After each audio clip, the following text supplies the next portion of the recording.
right, I'm gonna mute everybody now, and we're gonna get started. Let me see, mute all. Okay, so hello everybody, and welcome to this very special map event on this cold early September evening in Colorado. For all of you that are not from Colorado, this may look very unusual, but it is not, especially during this time of the year in Colorado. So this is what happens every once in a while. My name is Angel Abud Madrid, and I'm the president of the Rocky Mountain Map Society. And on behalf of my fellow members of the board, we welcome you to this, our very first remote event. Now, this is not the usual way that we gather to talk and listen to talks about maps, but remote is not an unusual word in maps. In fact, what you're going to see today is a variety of maps from several of our members that are all from very remote places from all over the world at a time when information took a long time to come from the source to the map. So what you will see in many of these maps, it's a lot of misinformation, mythical figures, imaginary lakes and oceans, but that's what makes antique maps so unique. So let's not fear remote, embrace it. In fact, this is what allows us to be everywhere around the globe and communicate at the very same time, so that we can have the chance to enjoy the beauty, the mystery, and the timeless fascination with maps. So with that, let's get started, and I'm going to turn it over to Naomi Heiser, who is our program coordinator, who has been instrumental in keeping the heart of the society beating through all these hard times. And she has put together a great program for the fall, along with other programs with other societies. You know, that's the beauty of remote. You can see maps from everywhere, from every society. So let's enjoy whatever we can from this time. So Naomi, I'm gonna turn not the floor, but I'll give the screen to you at this time. Hi, everyone. It's nice to see faces again, and I can't wait until we can get together and have faces in the same room back at the Denver Public Library. We've got 2 more programs coming up in September. One of them is just this week. John Doctor already mentioned that one for you all who were here when he talked about it. So September 10th, that's just 2 days from now at 5 o'clock Mountain Time. John Hessler from the Library of Congress and Johns Hopkins University is going to present on the Mapping COVID-19 project. And then September 22nd, we have Derek Van Westrom of the NOAA facility in Boulder, so our local NOAA expert, who's going to give a talk called A Mile High Above What Exactly? And it's about the new US datum that he helps to measure. And he'll talk about whether some of our 14ers, which are some of Coloradans' most favorite things to do. I don't know if you all know about hiking the 14ers, but he's going to talk about how some of them may not be 14ers after the new datum is applied. We'll have to see which ones he's talking about.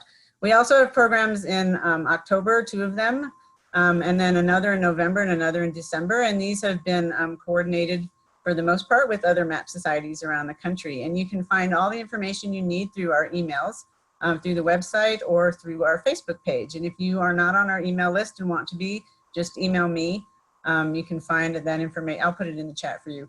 And you can get on our email list for the rest of the schedule. But it's a wonderful, huge program of events because of collaborations with the other US map societies. So tonight's program, like Angel said, is 7 of our members who are going to talk about their favorite maps. And if any of you in the audience would like to become a member and you aren't one already, we would love to have you. It's a very reasonable price of $25. So if you would like to become a member, just let any of us on the board know. Jim is going to be our gracious chat monitor tonight, Jim Hensiger. So if you have questions for each of the speakers as they're speaking, please put them in the chat, and Jim is going to monitor that, and hopefully there'll be enough time to answer 1 or 2 questions after each speaker. All right, so with that, we will get going. So let me share my screen. We're going to start with Christopher Lane.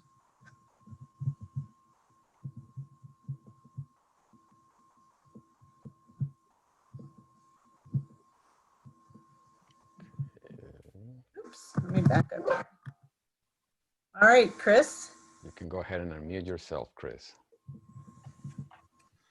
Good evening, everybody. I'm very excited about this program. I think it's a lot of fun.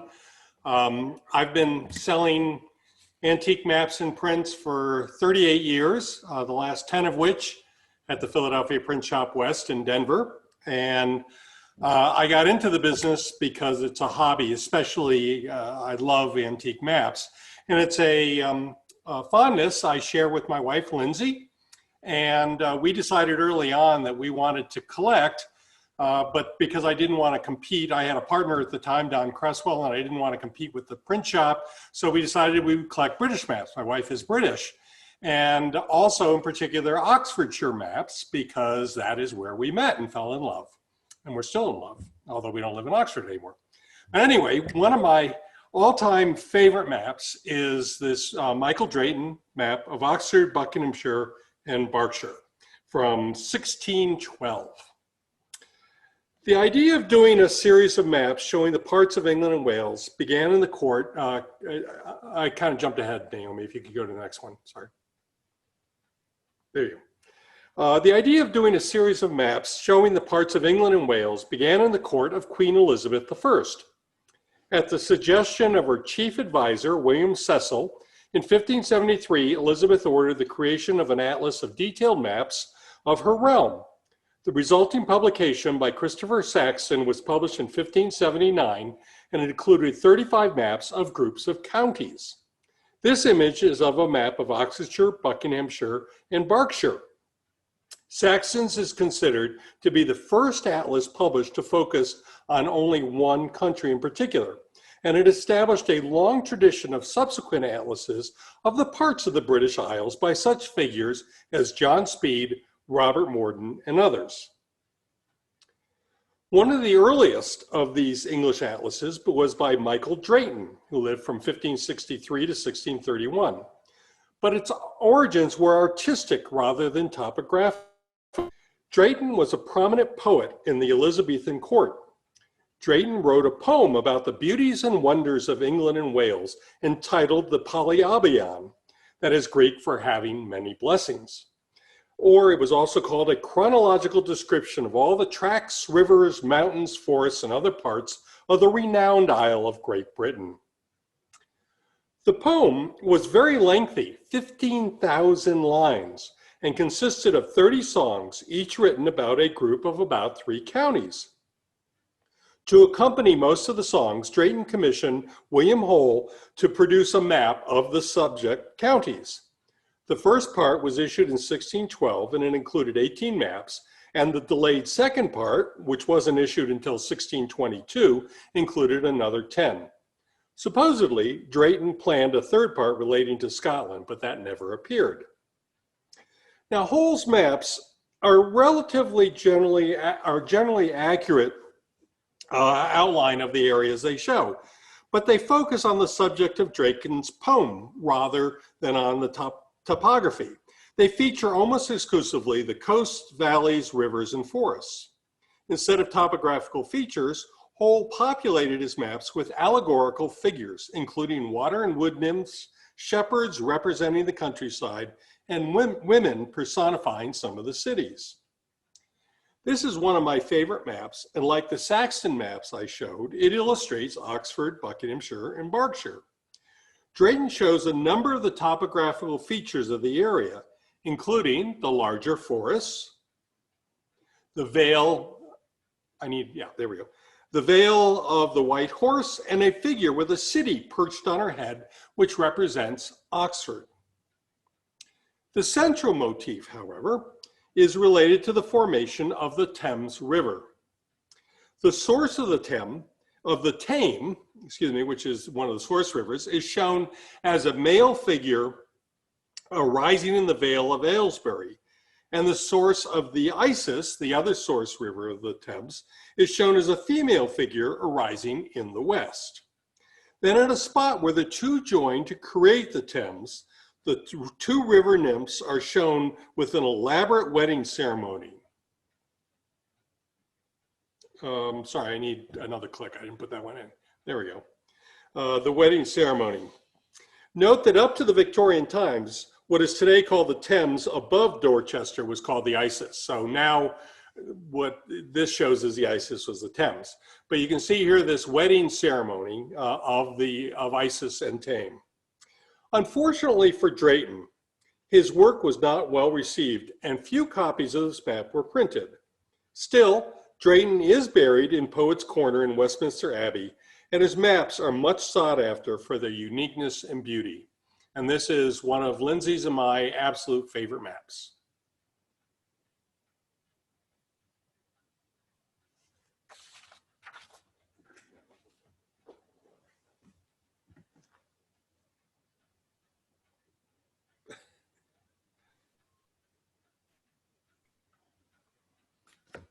We good to go, or are you going to answer any questions, Chris?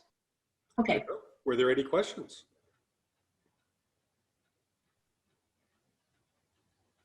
Jim? No, I see no questions. We should proceed, I think. All righty. I have a question. Chris, Yes. is this map often for sale, or is it kind of a rare item? They're pretty rare. The Drayton maps, there are not many of them around. You can find them, especially of some of the more obscure counties. Oxfordshire has a lot of people interested. And by the way, I don't know if anybody can see me, but here is the actual map in my hand from the wall. So Oxford, the one of London, the one of Cornwall tend to be harder to find, but you can find them around. They do come up on the market. Thank you.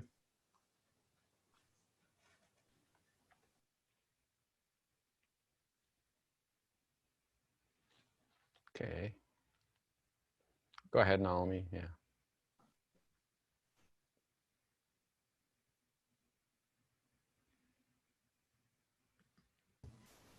Naomi, you're muted. Lorraine, you can go ahead and give your introduction, and then I'll share the screen and start your slide presentation. Okay, great. Well, hi, everyone. I'm Lorraine Sherry, presenting my Willem Blau map of Russia. I bought it from Barry Ruderman at an RMMS map fair more than 10 years ago. Why? Because as a third-generation Lithuanian American, I wanted to know where my ancestors came from. So let's look at the first slide.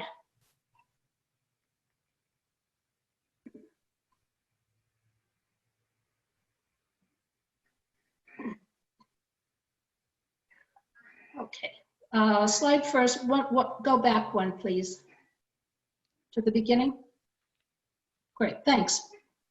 The Russia map is gorgeous with a beautiful cartouche, sketches of local people, an inset map of the city of Moscow, and the watershed of the Volga River, all drawn in minute detail. The engraver, Hessel Gerets, dedicated the map to Tsar Michael Romanov on being crowned Tsar of all the Russias in 1614. Next slide, please. Willem Blau was one of the foremost publishers of maps and atlases in Amsterdam during what we term the golden age of Dutch cartography. And that's Max Peters' bailiwick, basically. My copy of the Russia map was published by Blau in his Atlas Major, 1664 edition. The engraver was Hessel Gerets, who was considered one of the chief Dutch cartographers of the 17th century. He started out as an apprentice to Willem Blau, and many of his maps wound up in atlases published by Blau, Janssen, and others. Gerets is the same engraver who created the famous 1613 Lithuania four-part wall map for Prince Nicholas Radziwiłł, then ruler of Lithuania. Same Radziwiłł family as Jackie Kennedy's brother-in-law. Next slide. This is what the cartouche reads. And let's start with that. Roughly translated from the Latin, and it is long. What does the Tsar of all the Russias mean? It's complicated. Isn't Russia a nation? It wasn't always one. It started with several major Viking settlements and Rus lands. Back in the 800s, when Rurik the Viking was plying his trade on the ancient amber route between the Baltics and Constantinople, what is now Russia was just a collection of warring Slavic tribes. The Vikings founded Novgorod, south of Lake Ladoga, in 854. There were two major Viking trade routes. The northern route following the Dnieper River through Russia, and the southern route following the Dniester River through Ukraine. The winding northern trade route went from the Gulf of Finland to Novgorod to Kiev to the Dnieper River to the Black Sea and Constantinople. And the next slide will show some of those trade routes. To protect his cargo, Rurik the Viking negotiated with the local tribal leaders along the Dnieper River to unite those local tribes under his protection. And then he founded Kiev in 882. This tribal confederation was known as the Rus, and that's the origin of the name Russia. Later, Rurik's descendants declared themselves princes like Prince Igor. They expanded their territories southward from Novgorod to Kiev and inland to Vladimir and Suzdal province in 990. The Rurik dynasty continued until 1584 when Ivan the Terrible died of a stroke. This Viking trade routes map, actually, from Novgorod to Kiev to the Black Sea is a good way to orient ourselves on the Blau map. But where's Moscow? Founded in 1147, Moscow was just a little fortified town near the big trading town of Vladimir. It gained power in the 1300s under the Muscovite rulers, and meanwhile, Kiev became the capital of Ukraine and flourished with the Dnieper River trade. Next slide, please. The Blau map cartouche refers to Grand Duke of Moscow, Michael Romanov, as Great Lord, Grand Duke, and Tsar of all the Russias, ruler of Vladimir, Moscow, Novgorod, etc., etc., etc., naming these various main cities. So what are all the Russias? There are three. Russia proper, Great Russia, is the core of Old Russia. Malenki Rus, Little Russia, is mostly Ukraine. And Belarus, White Russia, is the eastern half of modern Belarus. The hereditary title of Tsar from the Roman Caesar was created in 988 when Prince Vladimir of Kiev married Anna, sister of the last Byzantine emperor, Basil II. He took Basil's credentials as the Eastern Roman Emperor and Christianized Russia. Then, as time goes on, in the 16th century, the last Rurik Tsar, Ivan the Terrible, Grand Prince of Moscow, murdered most of his family, including the crown prince and his pregnant wife, told his own 8 wives to get thee to a nunnery, and died of a stroke in 1584. The royal succession was worse than Godfather Part 1. Next slide, please. In the Blau map cartouche, Hessel Gerritz mentions 3 czars. Handsome dudes, aren't they? His cartouche marks the following events: the end of the 700-year-old Rurik dynasty with Ivan the Terrible, the time of troubles under Boris Godunov, and the beginning of a new dynasty with Michael Romanov, which lasted until 1917. And the story belongs in the tabloids. Mussorgsky's opera, Boris Godunov, only tells part of the tale. We'll hear more. And the Lithuanians were definitely involved. Ivan the Terrible had 2 remaining heirs, his autistic son Fyodor, who obviously was unfit to rule, and Dmitry, the son of his 8th wife, the last of the Ruriks. Fyodor's regent, Boris Godunov, was elected the next Tsar, and thus began the time of troubles for Russia: famine, poverty, and anarchy. To add to the chaos, 2 impostors from neighboring Lithuania arrived on the scene, each pretending to be Dmitry, the true heir to the throne. Next slide. Where was the real Dmitry? Considered illegitimate by the Orthodox Church, the boy was exiled to the little town of Uglich, it's hard to pronounce, lived in a monastery there and was murdered in 1591. Well, think like Godfather Parts 2 and 3. I wasn't there, so I couldn't have done it. Well, the people were furious. After Boris Godunov died in April 1605 while playing chess, the anti-Godunov boyars murdered his entire family in June as a vendetta, and things just got worse. Next slide. In 1613, the Russian parliament, known as the Zemsky Sobor, finally took charge and elected Mikhail Fyodorovich Romanov, Grand Duke of Moscow, as the next Tsar. Michael was the grandnephew of Ivan's first wife, Anastasia Romanov, and his father was the Patriarch of Moscow. So you got the church and the state together there. He united the boyars, started a new dynasty, and conquered most of Siberia. As Tsar of all the Russias, Michael Romanov ruled from the Moscow Kremlin, which we visited.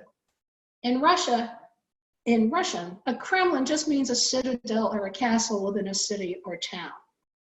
The city of Moscow has huge stone walls with towers that encircle the Kremlin, Red Square, St. Basil's, a park, the nunnery, royal buildings and churches, 3 bridges, and military encampments. It is huge. It's an impressive city now. But what did it look like in Michael Romanov's time? Next slide, please. The city of Moscow is located in the watershed of the Volga River on a cliff overlooking the Moscow River. A map of Moscow appears in the upper left corner of the Blau map, and here it is. It's a copy of the 1572 through 1617 print collection Civitates Orbis Terrarum, which means Cities of the World, by Brown and Hogenberg. The inset is the Moscow map's first appearance in print. It's been copied by many other 17th century cartographers, including John Speed. The engraving is meticulous. You need a magnifying glass to see the details. A tourist map might help, but thankfully, Brown and Hogenberg included a place list. I marked the main places. Finally, the brand new Tsar needed to know the boundaries and extent of his empire. But did he commission the map? And who did the survey? Or was it just another map on Blau's atlas? We'll never know, but it took me 3 days to figure out the boundaries. Last slide, please. Can we go to the last slide, please? Thanks. Michael Romanov was Great Lord, Tsar of all the Russias, and so, oops, back one. There we go.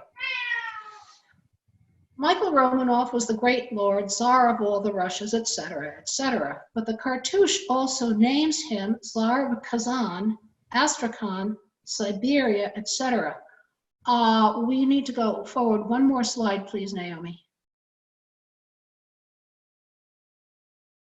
There we go, Russian boundaries. Okay.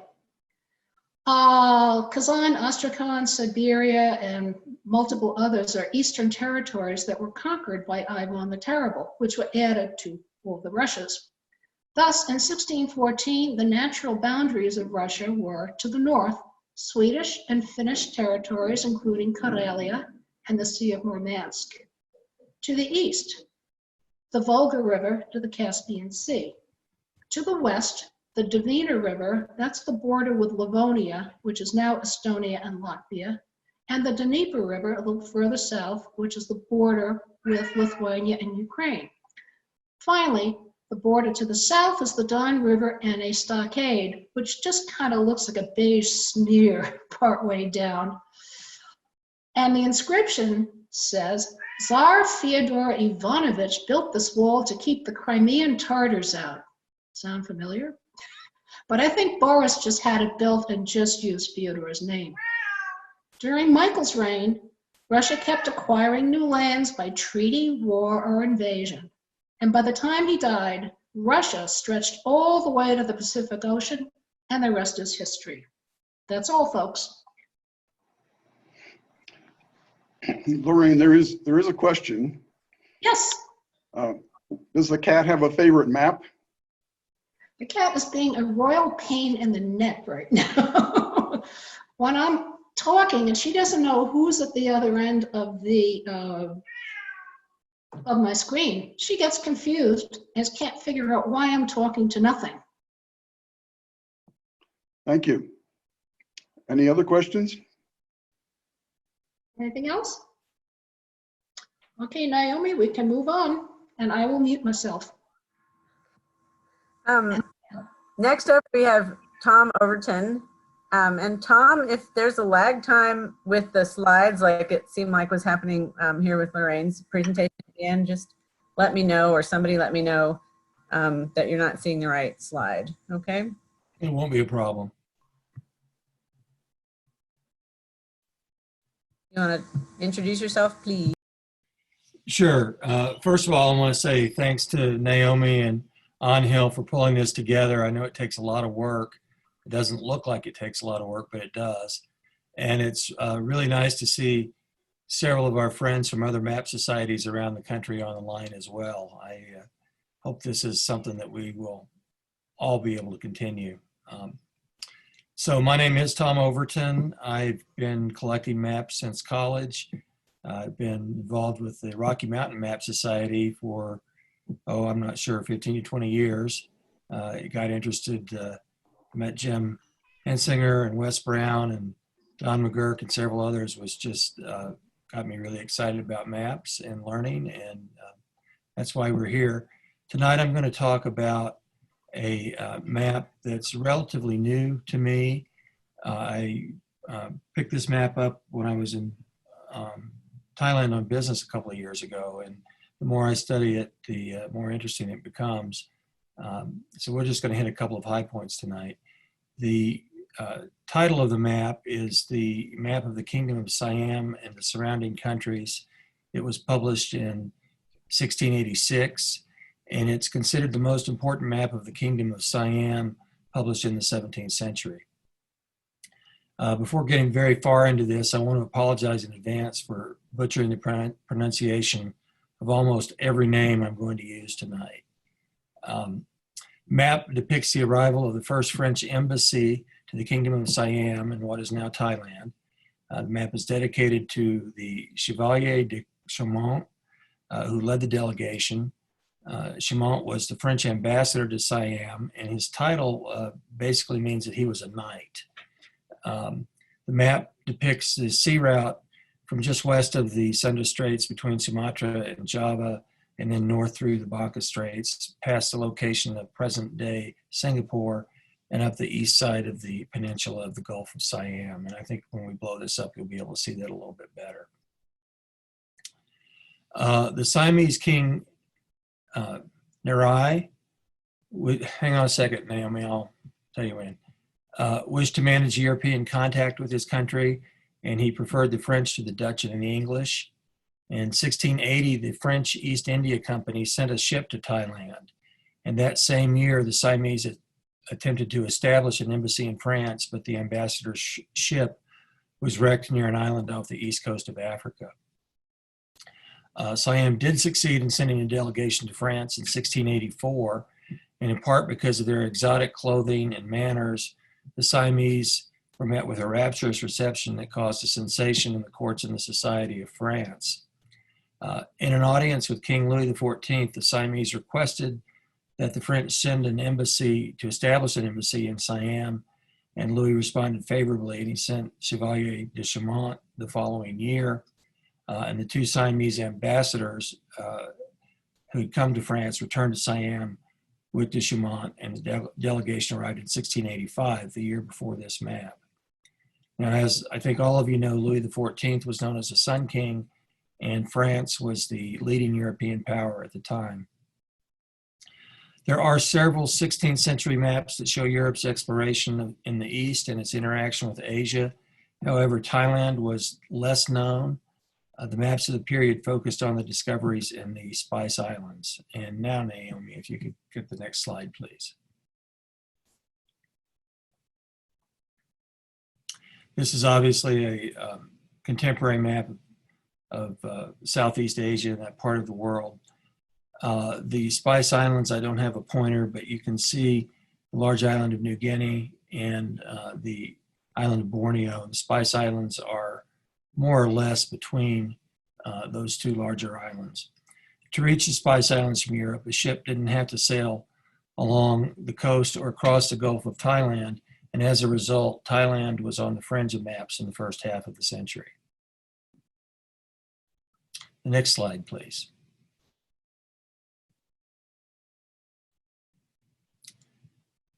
The country's designation as Siam by Westerners likely came from the Portuguese, who had reached the Malay Peninsula by 1455. The name Siam came from a Sanskrit word. It was adopted by the Portuguese in the 16th century and became an accepted geographical term. The Gulf of Siam was first named on a Portuguese manuscript map in 1517, so that's pretty early, and the name Siam became enshrined in the geographical nomenclature until 1939, when the name of the country changed to Thailand. At the time, the region was known as Ayutthaya. The contemporary map on the left is cut to do my best to show you exactly what's being portrayed in the map from 1686. Thailand's strength was often underrated in the Western accounts because it was overshadowed by the Spice Islands. However, it was the most powerful kingdom in Southeast Asia, and it controlled an area extending south to the Malay Peninsula, west to lower Burma, and northeast to what we know as northeastern Thailand today. This time period was considered the golden age of Siamese culture. And this map reflects an increasing French influence, and it also is the first to show results of surveys from the interior. Historically, what was going on in 1675, about 8 years before this map was published, a European, a person from Greece, became an official at the court of Thailand. And following the troubles with the English and the Dutch, he established harmonious relationships with the French, and he permitted the French to station soldiers and build a fortress in Bangkok. However, after the European, and he was a Greek person, after his benefactor, the king, died, he was removed from power in 1688, and the French were expelled that year, which was 2 years after this map was published. And after that, Thailand adopted an isolationist policy and cut off contact with Europe for approximately 150 years until about the mid-19th century. So this was most of the information that we had at that time period. Next slide, Naomi. The title of this atlas is Geographic Maps. It's by Father Placide and Augustin de Chaucer, I think. We'll come back to them in a second. I did want to point out, like almost every atlas you've ever seen, there's a page that describes, this one in Old French, the what's depicted on the map, and then this is a later copy, a later state of the map that we're talking about tonight. And the next slide. The map we're discussing is attributed to Pierre Duval. It was actually issued by Duval's widow after his death with the assistance of Duval's brother-in-law, Father Placide, and Augustin de Chaucer. And these three carried on the family business after Duval's death, including the publication of the atlas in the prior slide. With respect to this particular map, it's clear that Duval all but finished a map prior to his death in 1683, which is 3 years before the actual publication. There is a small antecedent map attributed to Sanson, which was Duval's uncle, and it appears to have been drawn by Duval. And it's worth noting that with this map, we're not only seeing the first information we have about the area, we're seeing the development of one of the most important map publishing families of Europe, Sanson to Duval and on to de Chaucer. Next slide, please. I want to look at some of the particulars of the map very quickly. I think the title here is a splendid cartouche. It's Baroque, it's adorned with olive branches. It's flanked by Asian men in robes and turbans. And of course, at the bottom of the cartouche are two elephants. And there's a depiction right of the castle of the King of Siam right below that. The next slide we have should be central Thailand. And that's to show you where it is in the map. There's a blow up of this on the next slide, please. Here, I think you can see about the middle of the image there, the city of Bangkok, or the town of Bangkok there on the river. And the capital just northeast of Bangkok, there's a crown where the capital, depicting the capital was named Thornbury. It's part of modern day Bangkok, and it was built on a small defensible island on the river. I do want to mention, when the French were expelled 2 years after this map, the history records it as the siege of Bangkok. If you remember, there was a small fortress there. There were 200 French soldiers in the fort. There were 40,000 Thai soldiers, and the Thai soldiers had cannons. So it's not surprising that the French army decided to leave peaceably. The next slide, please. Just going to point out with these last few slides kind of where we are in terms of modern day, modern world. Up on the upper left of the map, there's just a little corner there that's now Bangladesh. It was part of Burma, which since 1989 has been known as Myanmar. Just below that is the Kingdom of Pegu. I have no idea how to pronounce Pegu, but we're going to go with that. That was Lower Burma when it was ruled by the English, and it's now part of present-day Myanmar. Next to that, coming down the map, is Arakan, which was conquered by the Burmese approximately 100 years after this map was published. So this was an independent kingdom at the time. It's now the Rakhine state of Myanmar. And this area was one of the earliest regions in Southeast Asia to embrace Buddhism, which of course spread well beyond there. Below that to the left, we have the Andaman Islands. Today they are administered by India. The indigenous people there are hostile to visitors and have very little contact with any other people. And the Indian government does protect their right to privacy. And then finally, down towards the bottom of the image, you can see a little island there, Pink Island. That's, for those of you who've been to Thailand, that's Phuket. I know, Jim, you and Lorraine were in Thailand not long ago, and I think you went to Chiang Mai as well, but Chiang Mai would be up just on the border, I think, in the between Pegu and Siam, but I can't find any indication of it there. The next slide, please. For those of us of a certain age that remember Vietnam, a lot of these names are going to be familiar to us. You see there at the top, or close to the top, we have Tonkin. Today, we call this Northern Vietnam. I hesitate to call it North Vietnam but it's pretty close to the border there where you see the southern border. Ho Chi Minh, below that is Vietnam. In the upper right, you can see China. You can also see in their names that you recognize Cambodia and Laos. The next slide depicts the French ships that took the ambassador and established the embassy. And you can see the dotted line there that carries through. That's the route of the embassy. And that was almost undoubtedly added by Duchasse after Duval's death, because the route is depicted after Duval died. And the next slide should be the cartouche.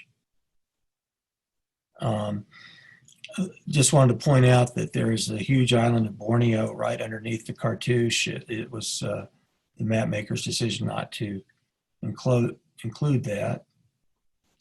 And if you would go to the last slide, please. I think Wes asked the question of Chris about how rare that his map was on the market. This one is pretty rare. Don McGurk helped me with the research, and as far as we can tell from WorldCat, there are 5 institutional copies. There are 3 in private hands, including this one. There is a map on the market right now offered by a Belgian dealer. as far as the atlas, I was able to locate one in private hands, but I'm quite sure there are others. And that's the end, unless someone has questions. I have a question for you, Tom. Sure. You end up in Thailand. You don't know the region. You don't know maps, anything like that. Why this map? How did you just went to a map store, saw it, liked it, and bought it, or you knew that you were going to get it? The answer to that is kind of yes. I did look for map dealers before I left. There is a map dealer there who's actually from Germany, but he's been in Thailand for 40 years. He specializes in maps of Southeast Asia, so I stopped by his shop, and you know, I like the elephants. Okay. I knew I wanted to get a map of the area to commemorate the trip, and I was lucky enough that this one was available. You hit the jackpot. Okay, good.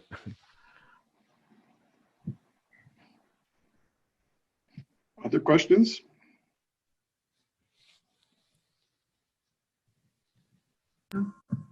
What do you think, Tom? Should we proceed? I think so. I think we've got some great speakers coming up. I'm just so happy that I didn't have to follow Wes Brown again this time, because he's impossible to follow. And we've got Tad and Max and Don, and it's don't go away, folks. Just gets better. All right, thank you, Tom. Next up, we have Don McGurk. Don, would you please introduce yourself to everyone? Am I on? Yep. Yep. Okay. Thank you all for being here, especially those who signed in from far away. Your participation is greatly appreciated.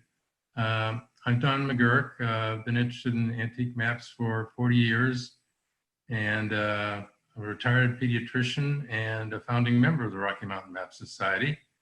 And my talk will be on a map of the United States. Next slide, please. So there's the title. I won't read it all and bore you to death, but it's basically a map of the newly minted United States of America. Click. And there's my copy. It's all in black and white except for a flag that is colored. Next slide, or click. And here's a copy from the Library of Congress. And I'm going to be using this, and you'll in part of my talk, and you'll soon see why. Click. So here's the cartouche. Click. And this particular map was done in 1790 by Sayer and Bennett in London. Click. And here's the Library of Congress copy. Click. And you can see that this was done 4 years later by a different printer, Laura and Whittle. And they had two copies of this map, one 1794 and one undated. Click. So why is this map important? Click. Well, it documents the birth of a nation. It really does, and you're soon going to see why. This nation was born basically on September 3rd, 1783, when the Treaty of Paris was signed between King George III and representatives of the United States. And it basically defined its independence and boundaries. Next slide. It consisted of 10 articles. Click. The first of those articles just established basically its independence. It says, yep, you guys are good to go. We won't bother you anymore. Next article. Article 2 defined the boundaries of the new nation, and we'll show you that in just a second. Click. And Article 3 establishes the fishing rights of the new nation. And I was very surprised that this was the third most important thing, but apparently it was, because it's listed number 3. Next slide. So if you look closely at this map from the Library of Congress, you can see that everything in green is basically the new United States. And representatives back in the United States of America were quite surprised that they had gained all the land all the way to the Mississippi. Britain was very generous with its giving away of land. You'll also notice above, you can see that some of the lakes and some of the shorelines up in Canada are also colored green. And what that represented was places where indeed they could fish. The fishermen from the United States could fish, and in some places they could even land and smoke their fish on the land, but not to be settled by people in the United States. Next slide, please. So a close-up of the cartouches on the right, and on the left, they write out the whole article. I'm not going to read it. I will not read it to you all because it goes on and on, but it's very specific about where the fishermen from the United States could fish. Next slide, please. So interestingly enough, Article 7 mentioned that would be a firm and perpetual peace between His Britannic Majesty and these states. Well, that didn't quite work out well. And actually that the Treaty of Paris was broken by the War of 1812. And on the left-hand side, you can see the White House burning down, burned by the British. And on the right-hand side, John Paul Jones fighting off the British at sea. Click. And so this was not the first representation of the map. The one that I have and have shown you had a small flag above the cartouche. 7 years earlier, Sayer and Bennett had done basically the exact same map, including Article 3. And again, this one is painted green for the limits of the United States. So where did this come from? Click. Next slide, please. So this map was 8 years earlier than the map we just showed you, and it was also done by Sayer and Bennett. And you can see that the land or the topography is almost identical to the other two, but their cartouche is somewhat different. Click. And the cartouche says North America from the French of Mr. d'Anville, improved. So this has a history as well. One more click. So 20 years before that, Thomas Jeffers in 1755 basically copied d'Anville's map of North America. Click. And in the cartouche, you can see he mentions North America as taken from Mr. d'Anville. So that's sort of the background to the map and previous to the 1790. Click. I wanted to do a few close-ups. I can't obviously go into too much detail about the map. Naomi, 4 clicks, please. Thank you. So here's Massachusetts, Cape Cod, and you can see Boston and Plymouth.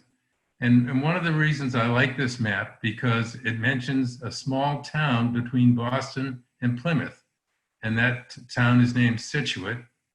It was founded in 1630, and for 3 years I practiced pediatrics in that small town. Beautiful, right on the coast, a little harbor. It was nicknamed the Irish Riviera because there were a few wealthy Irishmen in Boston, and in the summer they would come down to Plymouth, would come down to Situate and spend their summers there. So it was the Irish Riviera, beautiful little town. Next slide, please. And 1 click. So here's the Yazoo River, and many of you know why I'm interested in the Yazoo River. It's where the Yazoo Indians were. And my friend Monkash Ape left from the confluence of the Mississippi and the Yazoo River, which you can see on this map, and went all the way to the Pacific Ocean on the Missouri circa 1700. 3 clicks. And a number of the Indian tribes are mentioned on this map: the Choctaw, the Creeks, the Cat Indians, or the Flathead Indians, and there were others on the map. A significant number of tribes were mentioned. 5 clicks. And scattered across the map are also noted either old forts or small settlements that were included on the map. Next slide, please. So I purchased this map from a obscure map dealer called Chris Lane. A few of you might know him. And he was very nice to sell me this map at the Miami Map Fair. And I purchased it during a time that I was preparing an article for the Portland Magazine. Tom Sander is with us tonight. You might want to comment. If anyone's interested in reading the article, it's the Stars and Stripes on Early Maps. It shows 13 early maps prior to 1795 that showed the Stars and Stripes. And Tom will give you a plug. If anyone wants to buy that issue, it's issue 103, page 45, in the winter of 2018. And if anyone's interested in purchasing that Portland, I'm sure Tom would be happy to help you do that. And that ends my presentation. Thank you all.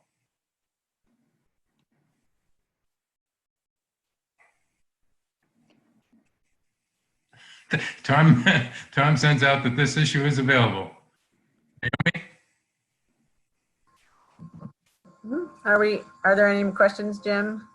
No, there aren't. All right. Okay, thank you. Thank you so much, Don. There's actually a question that says, did the fishing rights map allow U.S. to fish also in James Bay? I don't think so. I think Hudson's Bay, they were allowed to sail. I don't remember anything on James Bay, but I could go back and get back to you on that if it's positive, but I don't think so. All right. Well, thank you. Next up, we have Max Peters. Max, I'll put up the slide for you. You can introduce yourself, please.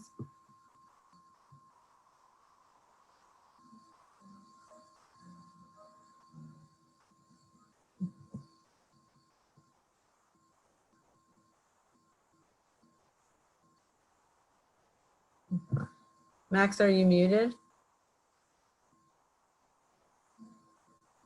Yeah, he is. Go ahead and unmute yourself, Max. Oh, good. There you go. Okay, good. Okay, so I start all over again, yeah? Yes, please. Yeah, Max Peters. You can hear from the accent, I'm not from here, I'm from Holland, in fact.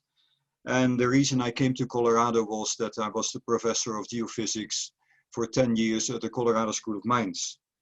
And that is already long ago. In the meantime, I was the consul for the Netherlands for the 3 Rocky Mountain states. And one of my other hobbies is patrolling in the open space parks and see if everybody behaves. An old proverb says that God created the world and the Dutch created Holland. And in this very short lecture, I hope to prove that proverb. Can I have the next one, please? This landscape, it's not too far from Amsterdam, is typical for Holland because this was originally a big lake and then they built a ring dike around it, got rid of the water, or they're continuing still to get rid of the water, and then divided the whole thing up in strips that are owned by farmers. Click. Well, let's orient ourselves of course, in this company, I don't have to explain where Holland is situated, but just in case. Holland's very small. Look at the scale on the bottom, and it's bordered by the North Sea, Germany, and Belgium. Why do I show this map? Because, can you click, Naomi? If there weren't dikes, this part, flesh-colored, would be flooded. So almost 40% of the country would be flooded with water if we didn't have proper dikes, only in a small, in yellow, strip of dunes, and then of course the higher elevations are there. To the right, and unfortunately it's just behind our photographs, but it says Luctor and Emergo on the coat of arms there.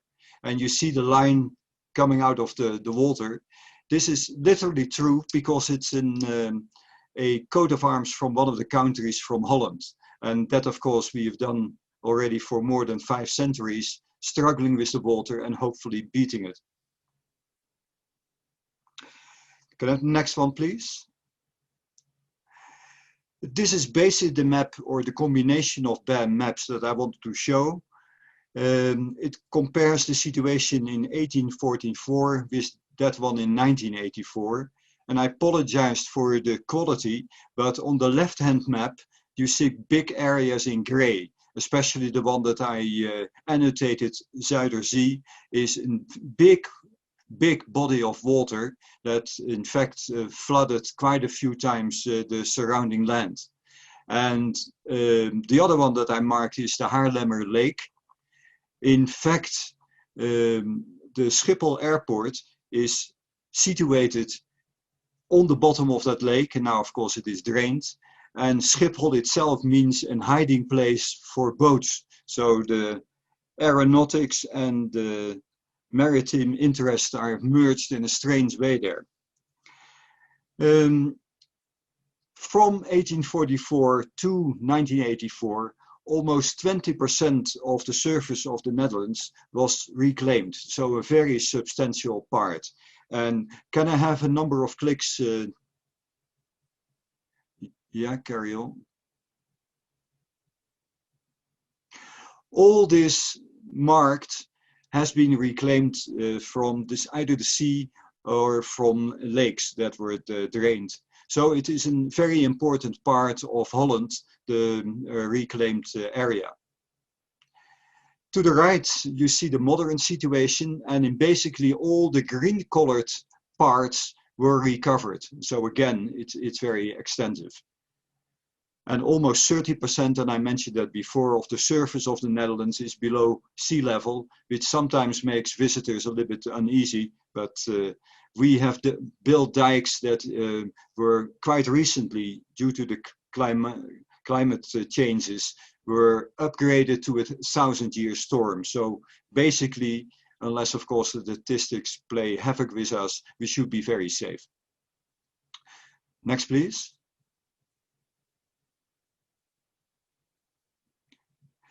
Now, what you see here are 4 lakes, well, not lakes anymore because they were drained, and that was done in the end of the 17th century. Why do I show it? Well, it is basically the map that shows the connection between mapping and developing, because you see all those nice areas, rectangles next to each other. When companies who invested in the drainage of the lakes had a dry land available, of course they wanted to sell it.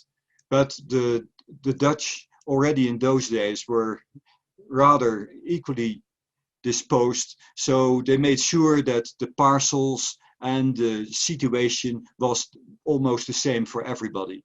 But you see there are thousands and thousands of new farms that were created, not too far from Amsterdam and Rotterdam. So there was a ready market for all the products that were produced. Now, of course, it was essential that they kept working on the water. So there were windmills in those days that made sure that all the water was removed to the ring dike, and from the ring dike that you see here around the former lakes to the sea. If you don't do that, you get wet feet, and then of course you are in trouble. And they made, based on maps like this, pretty important decisions. In fact, every polder, every ring-diked piece of land had its own governors that took care of well, all the repairs, the sale of new land and so on. So the map played a very, very important part in the managing and the continuation of the polders. That's about all I wanted to say. So if there are any questions, I will be happy to answer those. Questions, please?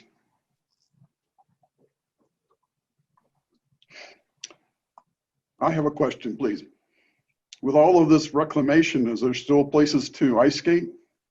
Oh, only just. But, unfortunately, climate change, of course, has changed or reduced that as well.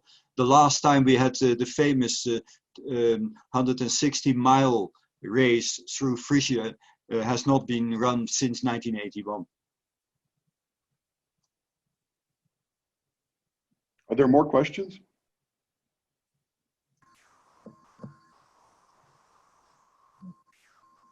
Okay. Thank you so much, Max. That was a really good presentation. Very interesting. And so a good story, you know, a different kind of story than what we've been hearing. One quick question, Max. The name, the Netherlands, is that come from like the lowlands, or what would be the translation of that? Yes, indeed. The neder, the first part means low. Yeah. Pays-bas in French, which also means then the land that is low. In fact, Napoleon didn't have much respect for Holland. He called it the sediment of the Rhine. Max, would this be the Plattdeutsch? Well, we would prefer not to call it Plattdeutsch because throughout the ages we haven't been on very friendly terms with the Germans. But you're right. In fact, in the old maps I have, it's called an bastardized dialect from German. Thank you. Oh, if I can add to that, in fact, the people in the northern part of Germany and Dutch people can understand each other very well. There is only a gradual difference between the two languages.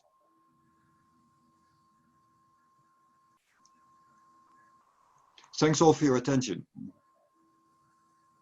Thank you. Yeah. All right, well, next up we have Wes Brown. Hello, can you hear me? I have to say that I'm so happy. I've been involved with the Map Society for a very long time, since 1991 when Don McGurk and I worked on putting the group together, and it's so fun to see many of the faces I've missed. And I will just note, Bill Reeser has been a member of our society for decades, living in northwestern Wyoming, and you finally now get to attend a meeting of ours, Bill, so happy to see your face in particular. I know, for me, COVID's an advantage. Yeah, well, we're really happy to, I was delighted to see you show up.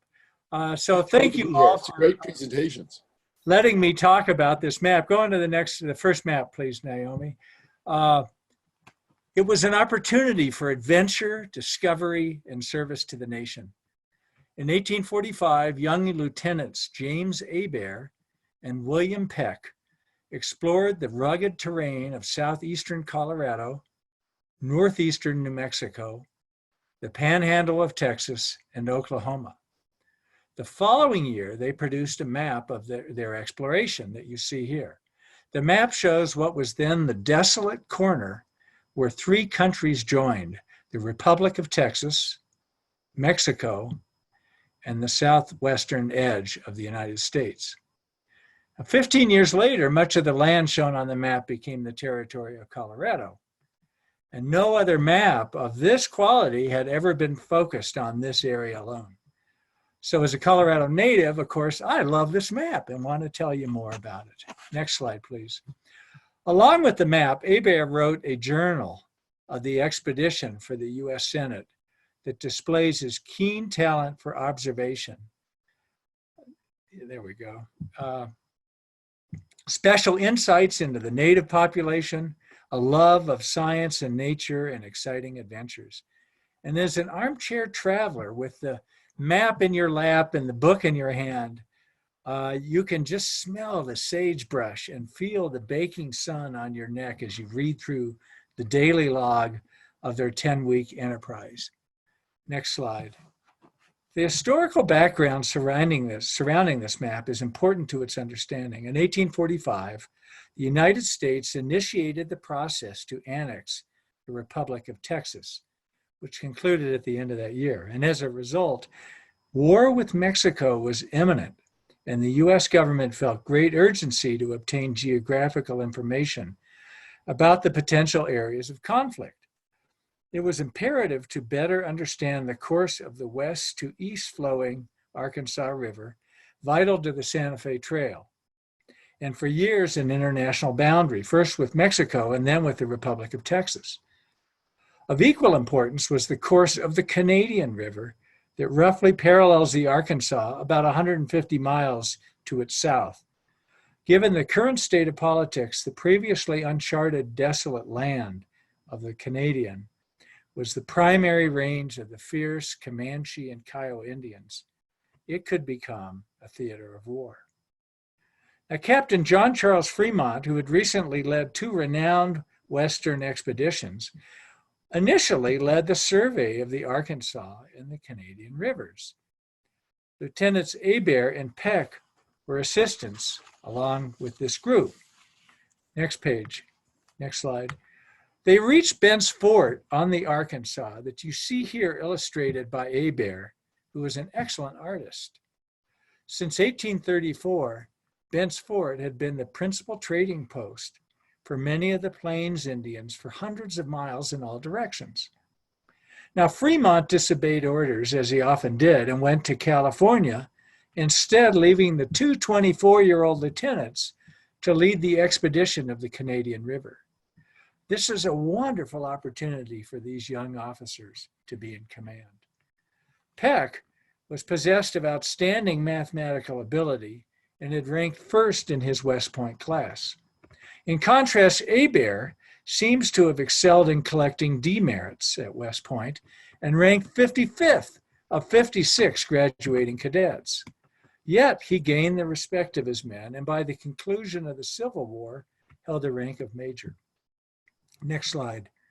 When they crossed the Arkansas from Bent's Fort to the south, the company of 33 men left Indian Territory of the United States and entered the Republic of Texas. They followed the Purgatory River southwest over Raton Pass, where Interstate 25 connects Colorado to New Mexico, and joined the headwaters of the Canadian just south of the pass. This they followed about 75 miles south, and then about 450 miles east, ending their expedition at Fort Gibson in eastern Oklahoma. This was desolate country, the hostile territory of the Comanche and Kiowa Indians. It may have been part of Texas, but it was only Texas in name. It very much was controlled by these Indians. They saw no fixed habitation for 300 miles, except a small trading house that had been established the year before. Think of that, 300 miles. Next slide. You see on the map where they left the Canadian River to the south to try to find the smaller Washita River. It was this side excursion for 8 days that was the most challenging, as they were without guides, with no prior mapping, and in the most hostile terrain.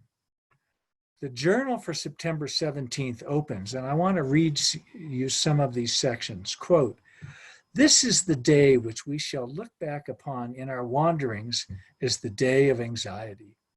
We entered upon the famous tableland known to the Spaniards as El Llano Estacado, we know of as the Staked Plains. As they, end quote, as they traveled for hours, quote, our tongues seemed to cleave to the roofs of our mouths, and our throats were parched with dryness. The rude joke and the boisterous laugh had long since died away, and the hep of the driver as he urged his panting team under the scorching sun grew fainter and fainter until we moved on in dead silence." Unquote. He describes the remarkable emotions that desperate travelers often experience. Quote, "The idea of having been misled evidently began to steal into our minds. Though not a word was spoken, this sort of depression akin to fear is contagious. And as we pursued our way, each one examined his rifle and closed in with the main body. An Indian mounted now appeared, and as he swept along the horizon, looked as a very giant. Another and another burst upon our view on every side, which led us to believe that we were surrounded." End quote. This longest day eventually led them to a stream, which was the North Fork of the Red River. You see it on the map mistakenly labeled as the Washita, where there was fresh water and grass. Quote, "The camp was completely metamorphosed from gloomy despair to glad delight. Some laughed, some whistled, others sung as they descended to the river."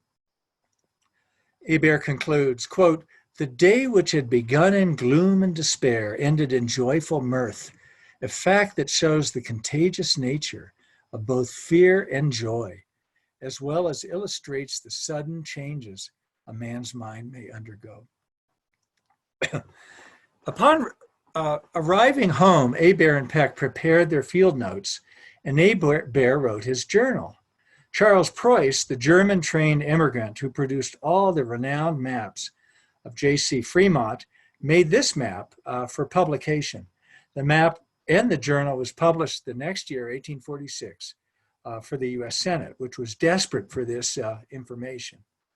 Next slide. This image of the Spanish Peaks is one of 10 engraved images contained in the journal. Hebert was quite an artist, and you see this example here. He was not only an outstanding artist who produced 100 sketches, but also 40 watercolors on his trip. Next slide, please. And here you see a painting of Owl Woman, wife of William Bent of Bent's Fort. Hebert later taught drawing at West Point for 2 years, and because this information, cartographic rendering, was so critical, and images of forts and all for the cadets. And he developed a method of coloring maps to enhance their understanding. Next slide, please. And it is believed that my map is colored in that, it is certainly colored in that exact fashion, and is believed to be a rare example of a map hand-colored by Hebert himself. So to conclude, the map by itself is an important cartographic achievement, but it is by reading the daily travels in the journal, tracing each day on the map, that makes it a precious document. Thanks.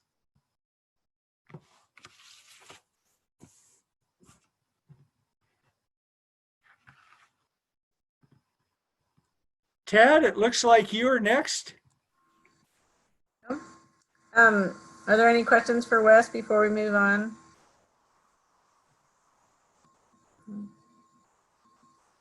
All right, thank you. Tad, you're going to share your own. Yes, I think you're, Naomi, I think you're muted. Okay.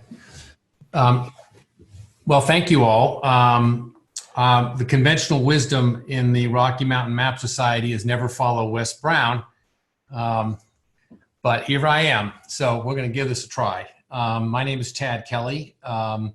A big thank you to Angel and Naomi for organizing this, and Jim for sort of moderating the discussion. It's fun to be able to do this. I've been collecting maps of Etruria, Tuscany, and central Italy for almost 25 years. And the topic of today's, the map is a 1773 map that I'm going to share with you right now. I'm going to take over the driving wheel here. So this is a map by Matteo Pagani, who is a little-known Italian publisher, and it's of the Grand Duchy of Tuscany. And as you all are familiar, the Great Renaissance began here, and they say that 70% of Renaissance art is in Tuscany, and in, if you include Rome, in Tuscany, and about 70% of that 70% is resident in Florence itself, which is why so many people go there. I bought this map in 2001 from a prominent book dealer in Florence who had just bought an entire library from an aristocratic Italian family who had a castle nearby, apparently, and that is going to become maybe relevant later on.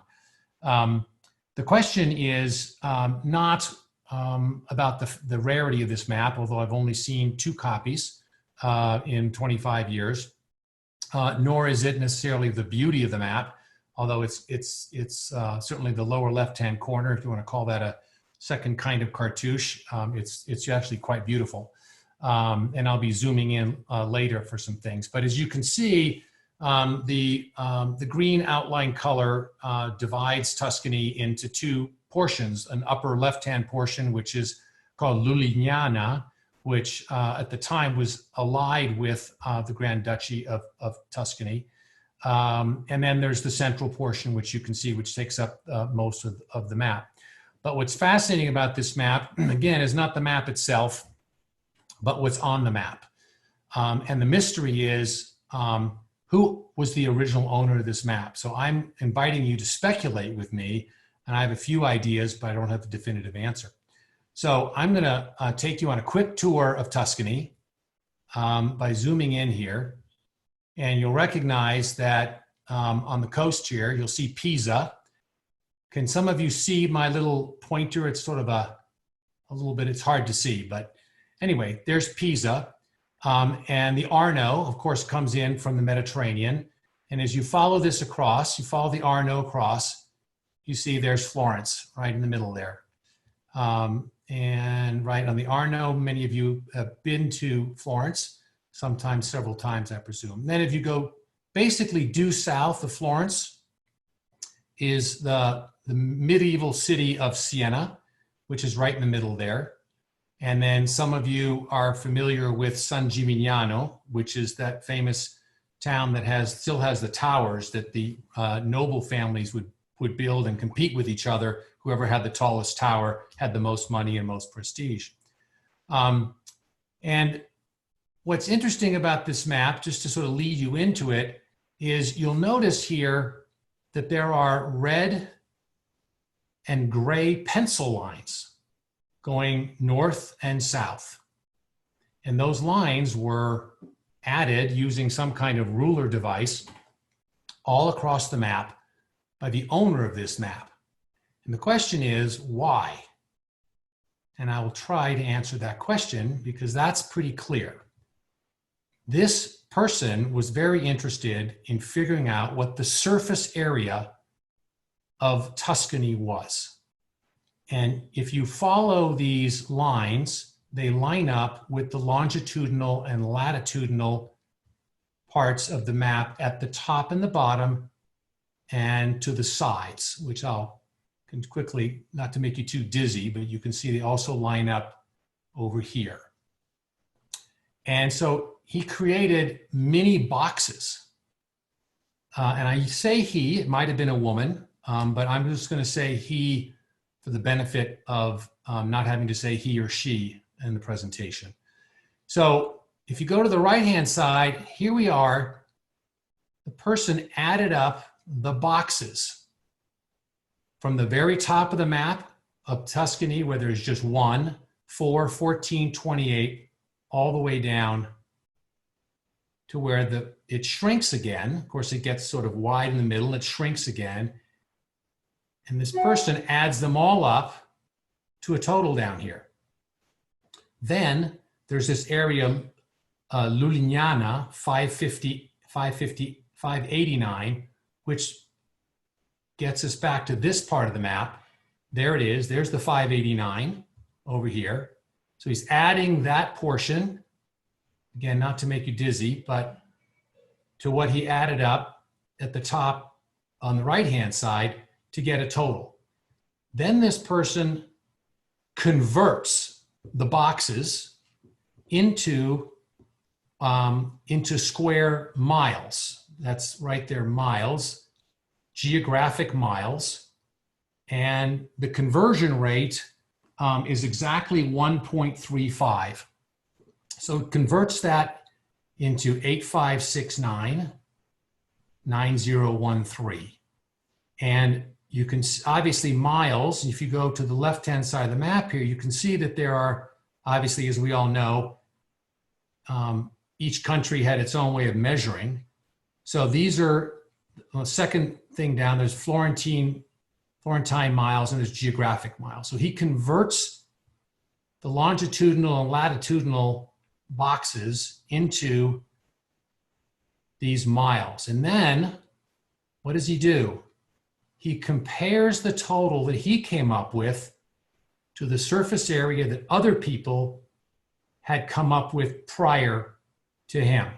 And it says here, the surface area of Tuscany has variously been calculated by various authors as, and then he mentions these authors, he goes down, these are different people that are predecessors of his, and compares the 9166, which he came up with, which is the Florentine portion of Tuscany with the Pisano, from Pisa, upper Sienese and lower Sienese, and he compares it to these other people.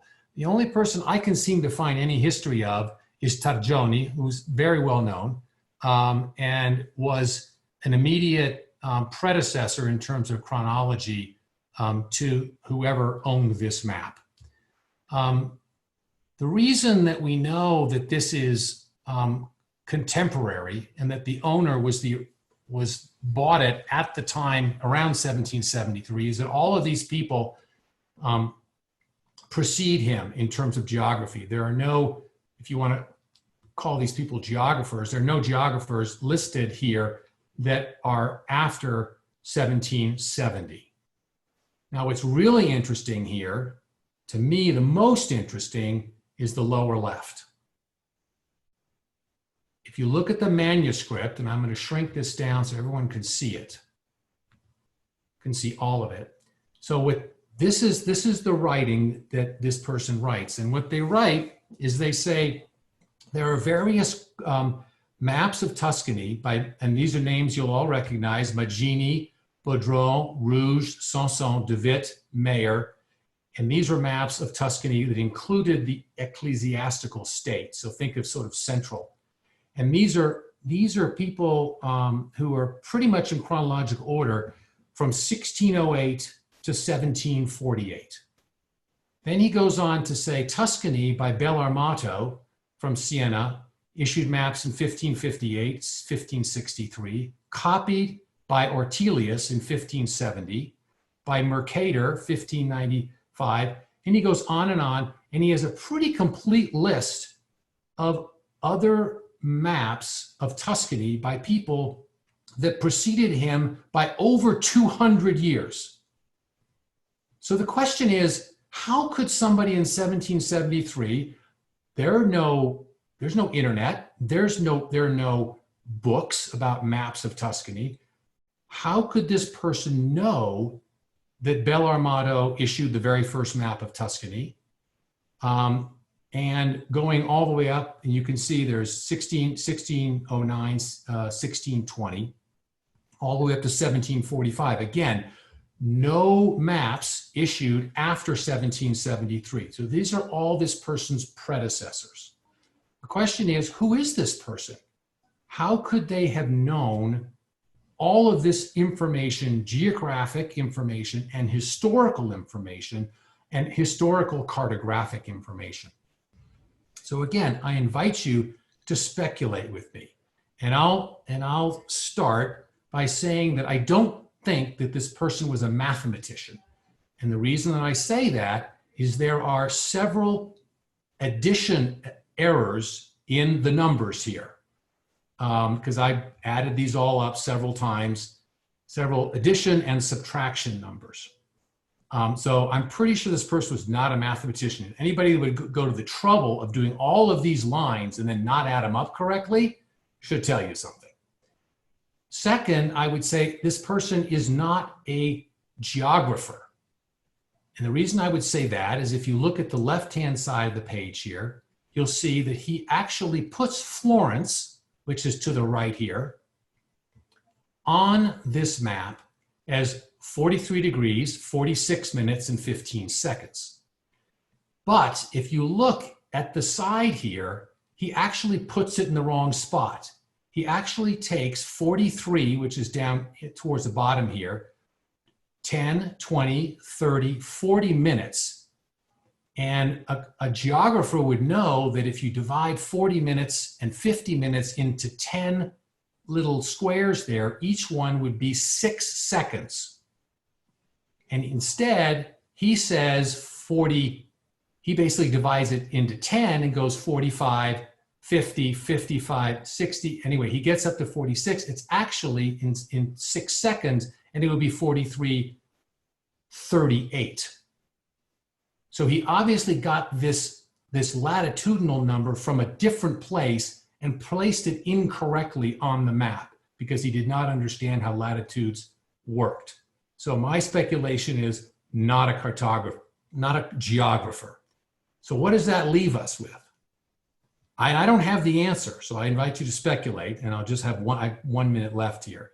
I'm guessing that this person had access to the library in this castle, and the library in this castle actually had these maps in its library, which would have been very, very impressive. For instance, the original map by Bella Amato, there's only one surviving copy in the world. It happens to be in Florence. But I think this person was a historical historian, maybe a cartographic historian, who went through the library. This was the latest map of Tuscany that the library had acquired, and he was trying to do some historical research based on what he thought the surface area of Tuscany was, that this would be more accurate a map, and it's true, they got more accurate, of course, as we all know over time, than the previous maps. But he also wanted to talk about the previous maps of Tuscany that he had chronicled based upon the information he had available to him in that library. And I'll stop with that. But I welcome any other speculation as to who owned this map. Yeah. Can I ask a question, Ted? Of course. Ted, did you have an opportunity to go to the Vatican library? I understood that they have whole areas there that are unexplored, and perhaps a few of the maps might still be there. That is on my list of to-dos. I've been working about 10 years. You cannot, unlike the other libraries in Italy, most of which I've had access to, the Vatican Library, you need a special invitation. Yeah, yeah. I've been working on that for about 10 years. I think I'm getting close. But there's a very famous geographer, Vladimir, his name was, Almaja, who has a large book which catalogs all of the maps of Italy that are in the Vatican, which I've been using so far to sort of figure that out. I don't think they have this map in the Vatican Library, but they might. Thanks, very interesting presentation. Great presentation. Have you compared the number he came up with today's geography of Tuscany? I love that question. The answer is I have not had a chance to do that. The other challenge with that is the way that Tuscany has been defined over the centuries changes all the time. And so there's no way to do an apples and apples comparison. So Tuscany today is defined differently than Tuscany is on this map. And which is why this particular person's attempt to make that comparison is probably faulty, because the geography had changed when he did it. So it would be inaccurate. Like Rome was considered part of Tuscany for a while, and then it wasn't, because it became its own part of Italy, separate part of Italy. And then the Pope over time had more of Italy and less of Italy as the Medicis became more powerful, less powerful. One of them, of course, became a pope himself. There's a whole, of course, history that we all have heard of there.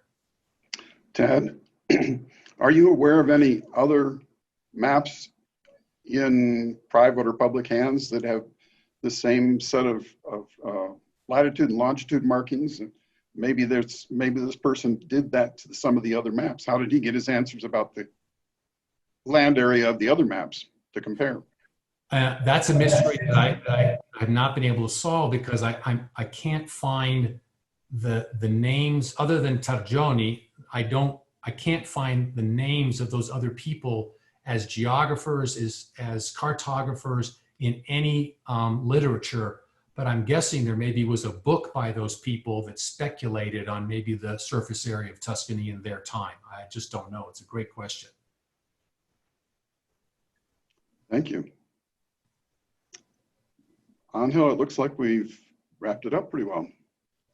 Yes, we have. And we have come to the end of our favorite maps event and the end of our first remote lecture. It was great to see a lot of our members that have now joined us in this new medium, and also see some of our friends from other societies. What this tells you is that even though this may seem like sad times, that we don't get to see each other, we got to make the best of what we have. Just like on that September 17, 1845 day, the day of anxiety that Wes was talking about with Avert and Peck, that turned what was gloomy despair into joyful times. That's what we should do using this new remote medium to enjoy these great lectures and great presentations. So thank you to all of our speakers that gave us such a great description of their favorite maps. It's always good to see people passionate about their maps, because that opens up new areas for us to get interested, and also new areas in which we have to purchase new maps. So that's a different story. But thank you all for coming, and be on the lookout for Naomi's announcements by Facebook, by email, by mail about our next event. And we hope to see you under these same conditions next time.